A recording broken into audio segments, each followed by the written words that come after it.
Hello team, welcome to another ATP Geopolitics video with myself, Jonathan MS Pearce. This is a US political update where I'm going to talk to you about the upcoming lawsuit from Donald Trump against the New York Times. I'm going to give you the context to this quickly. So remember that he took ABC News to court. That's owned by Disney.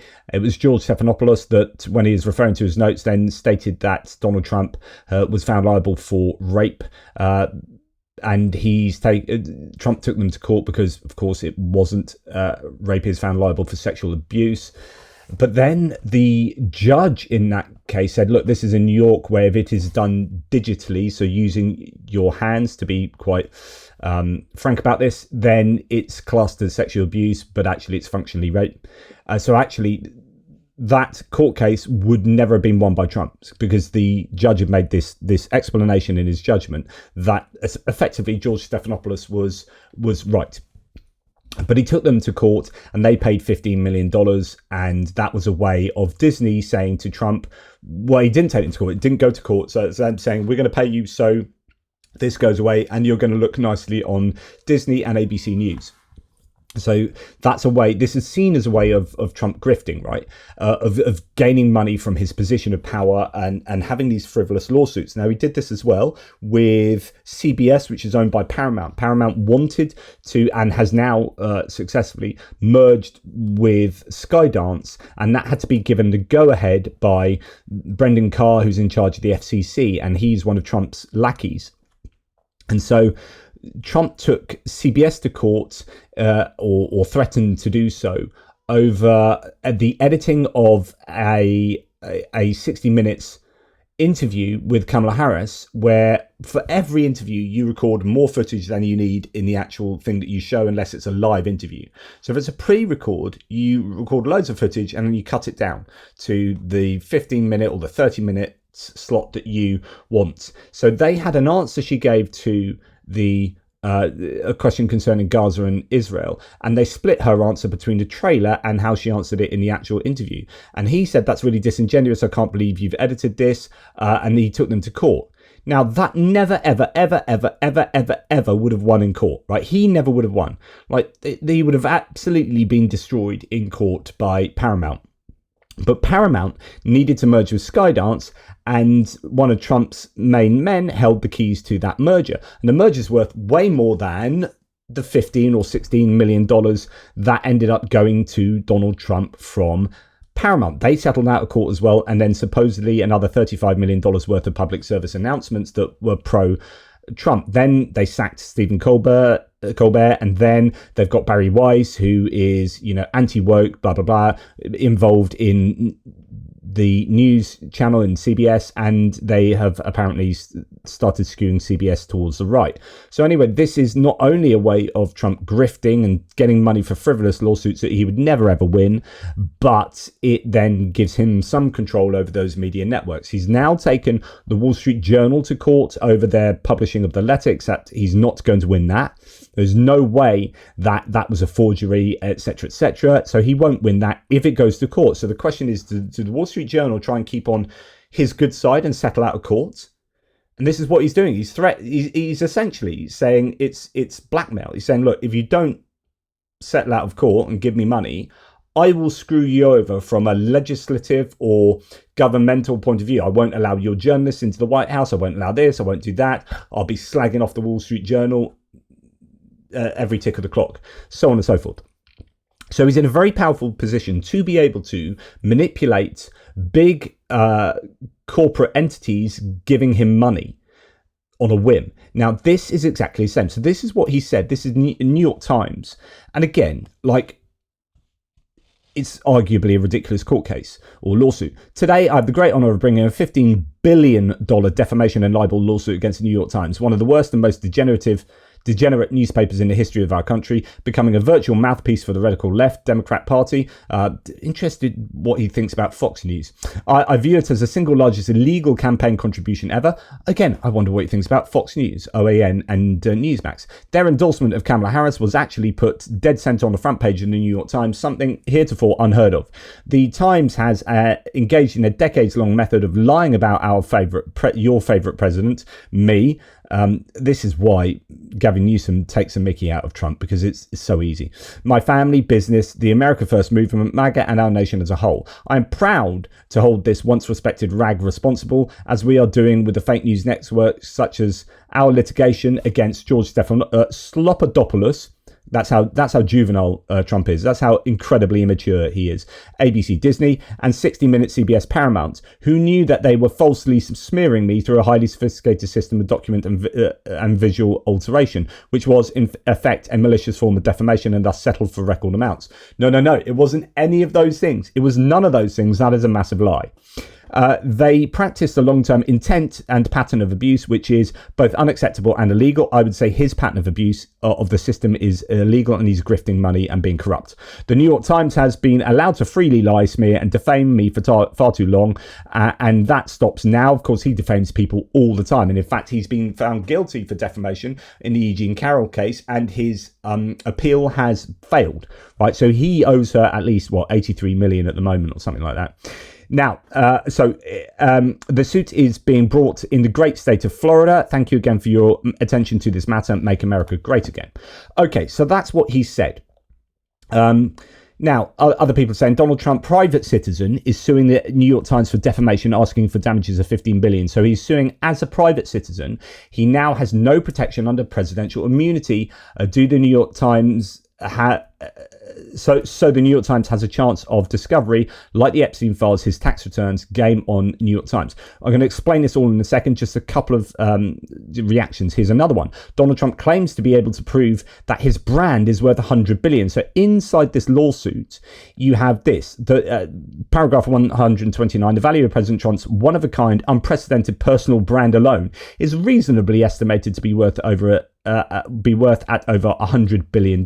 Now, that's not to say he has that wealth, but he's saying his brand is worth that. But anyway, the idea is that he was worth 5 billion or whatever before he came to power for the second time. And where's this other 95 billion come from? Oh my goodness, is this what he's made out of being president? Is how some people are looking at this, which makes me hope the New York Times doesn't try to dismiss the lawsuit, but instead moves right towards discovery. Okay. And then someone else saying, I wonder if any Democrats would be interested in Trump claiming in his lawsuit against the NYT that his net worth has increased by $95 billion. Again, that is the worth is in the brand. So there's some grey area there. But anyway, increased by $95 billion in 8 months since taking office, while the rest of us pay more for everything. Okay, and then we have this, and honestly, some of the stuff in the lawsuit is insane. The pictures he's put in and his list of all his achievements. Anyway, from the defamation lawsuit against New York Times that Trump filed today, quote, The Apprentice represented the cultural magnitude of President Trump's singular brilliance, which captured the zeitgeist of our time. His humility is knows no bounds. Honestly, it reads this lawsuit like a big PR campaign for Donald Trump. It's pretty sickening. But what's really important about this, as was hinted at previously, is it starts off President Donald J. Trump, an individual, right? And then when you start looking down the lawsuit, with President Trump having won the presidency, defendants' goals remain similar and unlawful, tarnish his legacy of achievement, destroy his reputation as a successful businessman, and subject him to humiliation and ridicule. So this is coming from an individual. He is seeing himself as the businessman, well-earned reputation as a shrewd businessman. Now, if he keeps saying he's a businessman and it's all about his reputation as a businessman, then this is not in his capacity as being the president, which means this lawsuit is he won't be afforded presidential immunity, which is what the Supreme Court laid out recently, right?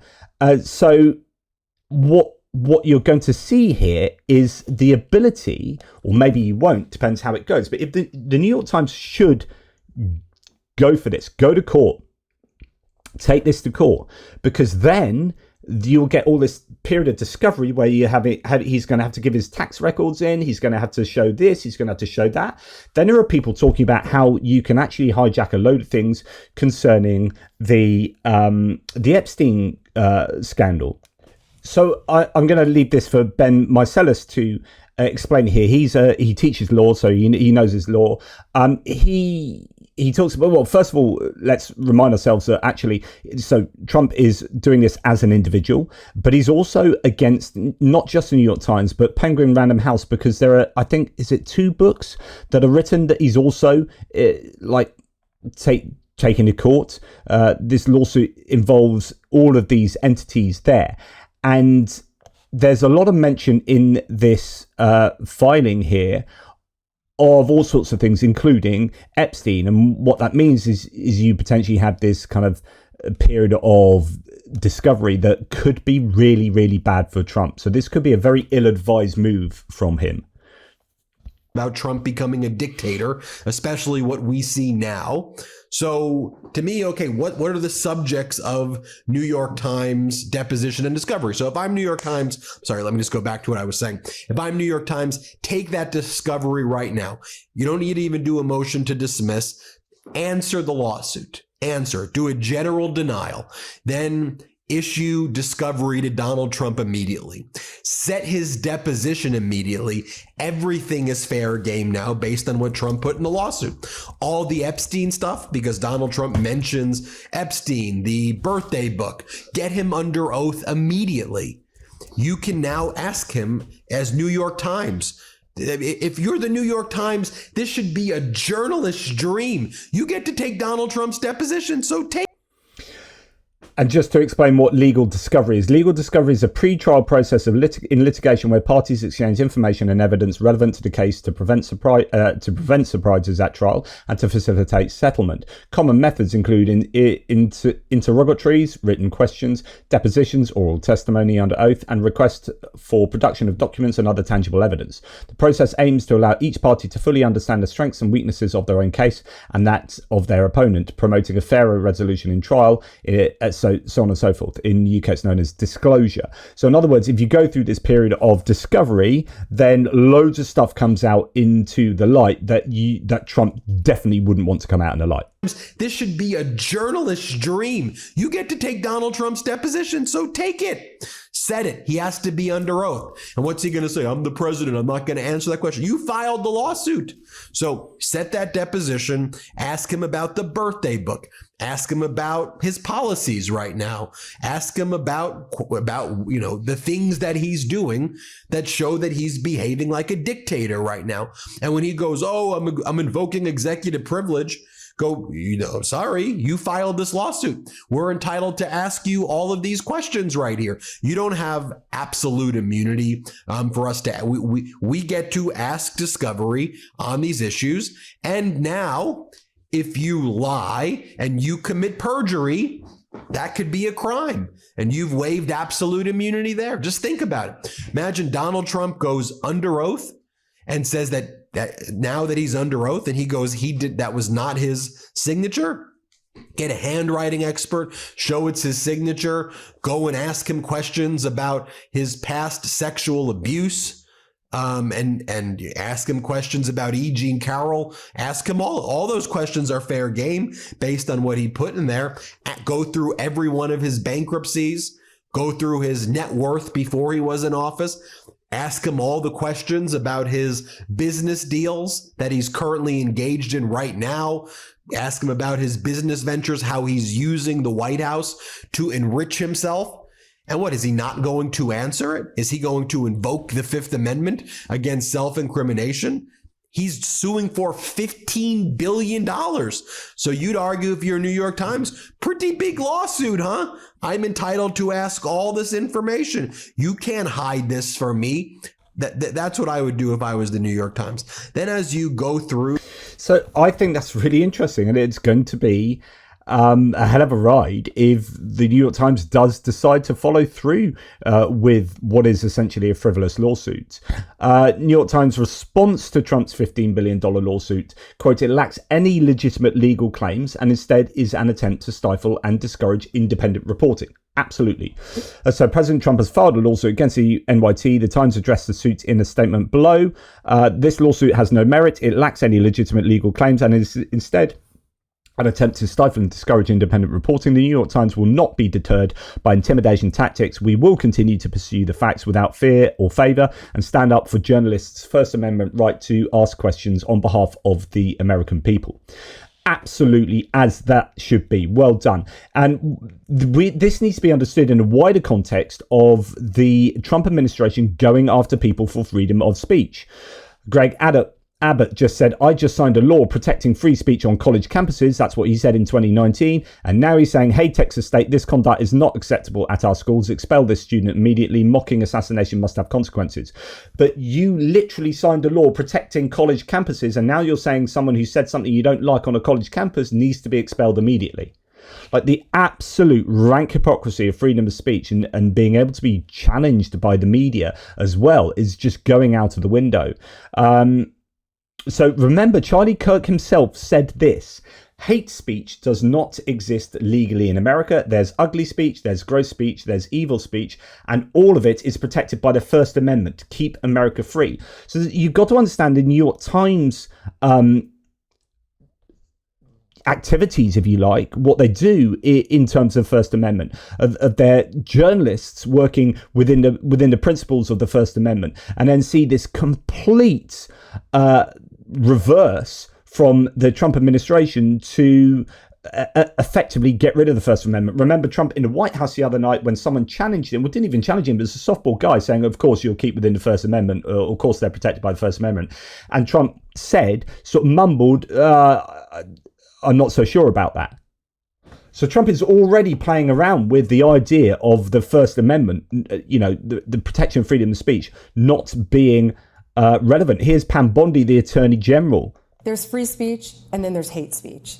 And there is no place, especially now, especially after what happened to Charlie, in our society. Do you see more law enforcement going after these groups who are using hate speech and putting cuffs on people so we show them that some action is better than no action? We will absolutely target you, go after you, if you are targeting anyone with hate speech, anything. And that's across the aisle. There's free speech and then there's hate speech. And of course, there needs to be some very careful discussion about what hate speech is here. Ron Filikowski says pretty clear they intend to use what happened as a Reichstag fire moment they've been waiting for. The American people can't say we didn't warn them and show them proof of the plan, motive and intent every day from 2021 to 2024. Now, okay, so take those two ideas in concert there. You know, this rolling back of free speech and wanting to be consumed by retributive cancel culture. But what he's done to all of these media outlets, and then listen to this. So this is an Australian reporter asking Trump just before he gets on a helicopter to then go and eventually fly to the UK for a state visit.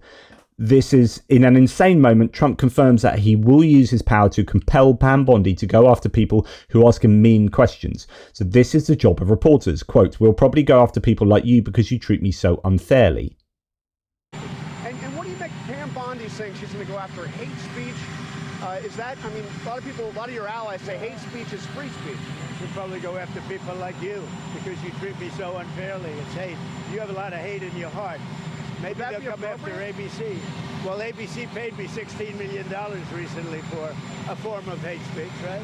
Your company paid me $16 million for a form of hate speech. So maybe. So he's saying that what ABC did was hate speech. No, George Stephanopoulos used the word rape actually functionally correctly, as according to the judge, and you are accusing them now of hate speech. That's simply not true. It's simply not true. And he's saying that I'm going to basically come after you, get Pam Bondi after you type thing. Your company paid me $16 million for a form of hate speech, so maybe they'll have to go after you. Look, we want to... Maybe they have to go after you. He's threatening the press, as he's threatened New York Times, with being hounded by the president. Everything to be fair. It hasn't been fair. And the radical left has done tremendous damage to the country. But we're fixing it. We have right now the hottest country anywhere in the world. And remember, 1 year ago, our country was dead. And now Washington, D.C. is fixed, and I fix it. The mayor was fine. The mayor was just fine. See, I advise that reporter, I'd say, so just to clarify, Mr. President, I hear you there. Just to clarify, you are possibly going to go after ABC, even though we're protected by First Amendment rights. I just want to get, then there needs to be some, you're putting them under pressure to actually tempting to say, yeah, basically First Amendment ain't nothing. And then Trump is clearly just being unconstitutional. Okay. The mayor had the sick city for many years. He's been mayor for many years. The one that fixed it was me. So on and so forth.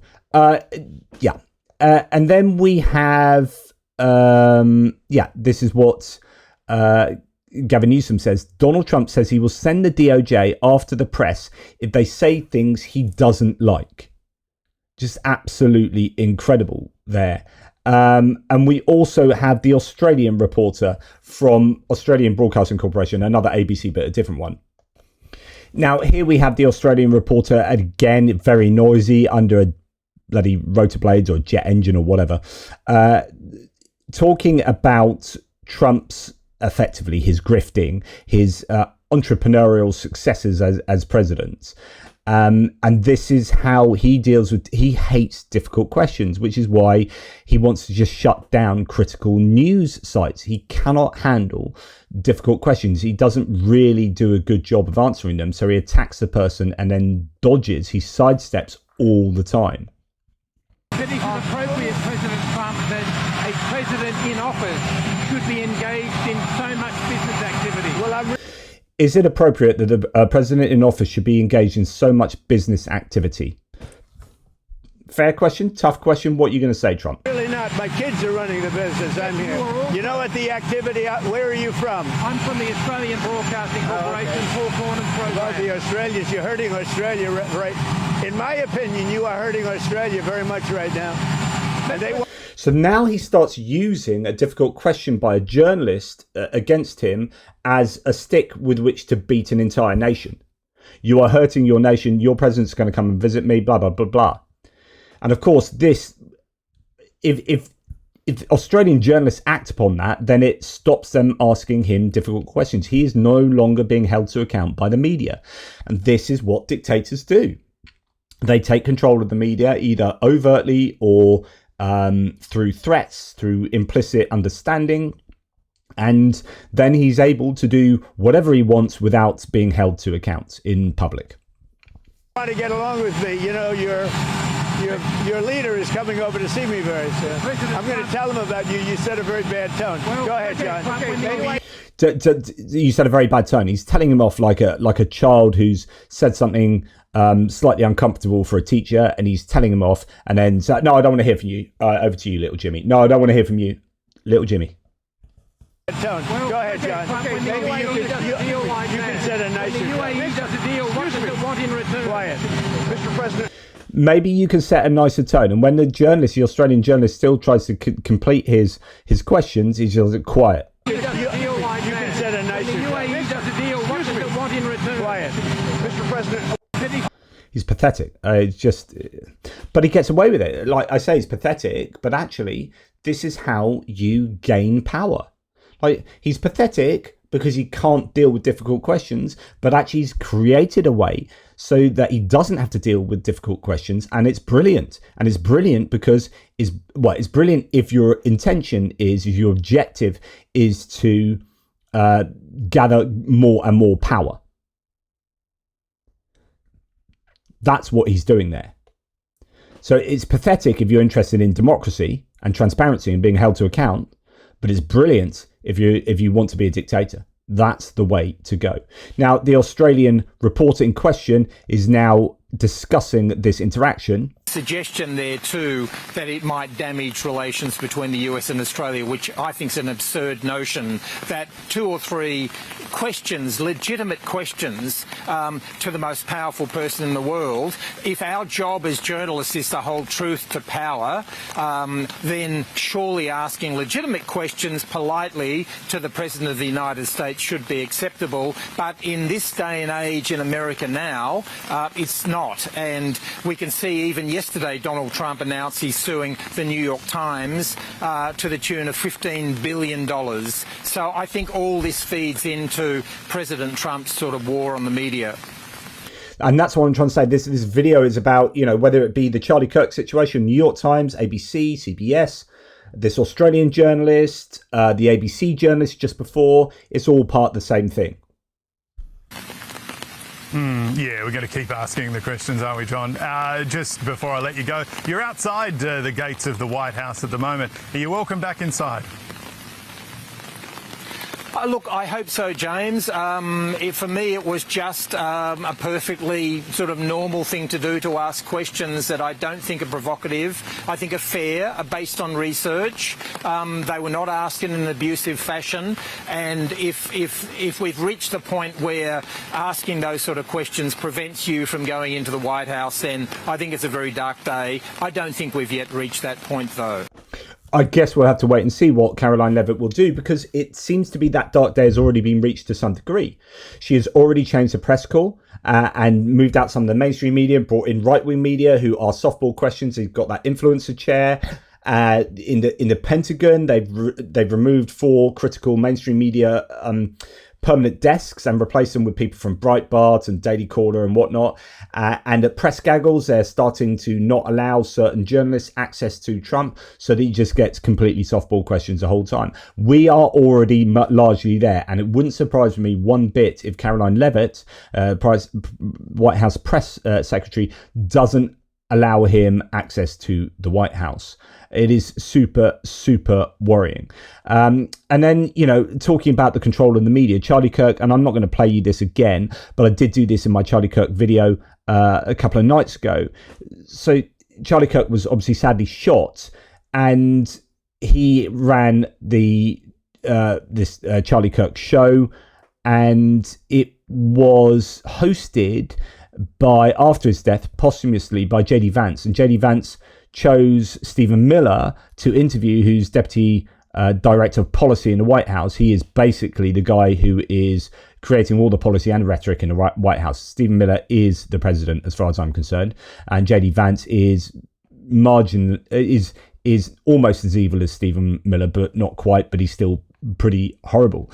Anyway, these two having this conversation together is just the president, the White House, platforming their I think really officious agenda, and using media to do that in a way that looks pretty, again, dictatorial, as in the government, here, we're going to take, poor Charlie Kirk, he died, so what we're going to do is just take his show and use that to throw into the airwaves. And now we've got a captured audience, because lots of people are going to tune into this now. We're going to throw into the airwaves all of this very divisive rhetoric that is going to give us permission to go after the media, go after dissenters, go after donors, go after opposition organisers, go after opposition activists. We're going to do all of that, and there ain't nothing you can do about that. So Mehdi Hassan says, if you ever had any doubt that right-wing media is just official state propaganda at this point, consider that Charlie Kirk was replaced on his show by the sitting Republican vice president, who interviewed White House Deputy Chief of Staff Stephen Miller. Independent media, my arse, I add at the end there.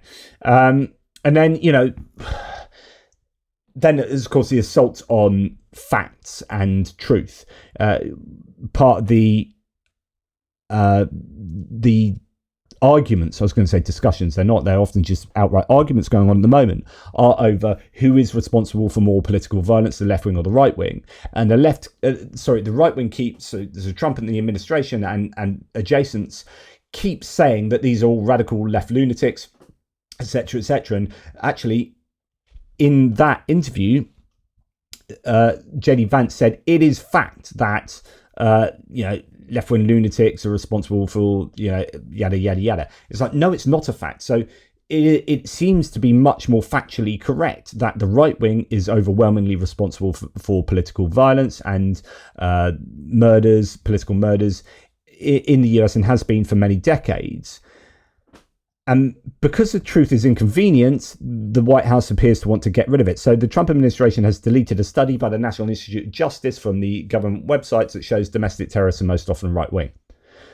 Oh dear, truth is uncomfortable. Let's just get rid of the truth. So it's controlling the media, controlling the truth, controlling the narrative. Another example of this is the Trump administration has ordered the removal of signs and exhibits related to slavery at multiple national parks, according to 4 people familiar with the matter, including a historic photograph of a formerly enslaved man showing scars on his back. It's a very famous photo, that, and they're just removing these photographs in whatever pertinent position they are in, some kind of museum-y type setup, informational type setup, because that is uncomfortable for the narrative they want to spin, and they are happy to delete whether it be research papers into political violence or history revision. They are into revising history at the moment, and it's deeply worrying that the people that can hold Trump and his administration most to account are the media, and those people are being and entities are being sued left, right, and center, and they are capitulating to Trump. And I just hope the New York Times has the gall, has the guts, and has the backing to be able to stand up to Trump. I really, really do. And as Jim Stewartson says, it's only a matter of time before he does it. He is petrified of the midterms. What's Stewartson talking about? This is another Truth Social post where he's talking about, sending National Guard in and what, criminal takeover and ICE and all this kind of stuff. It has been a beautiful thing to watch, but now under pressure from the radical left Democrats, Mayor Muriel Bowser, who has presided over the violent criminal takeover of our capital for years, has informed the federal government that the Metropolitan Police Department will no longer operate with ICE in removing and relocating dangerous illegal aliens. If I allowed this to happen, crime would come roaring back. To the people and businesses of Washington, D.C., don't worry, I am with you and won't allow this to happen, all caps. I'll call a national emergency and federalize if necessary. Thank you for your attention to the matter. Make America great again. I'll call a national emergency and federalize. He is absolutely going to, when it is convenient for him, call national emergencies so he can unilaterally make decisions that will bring him more power and bring his opposition less power, and he will punish where he sees fit.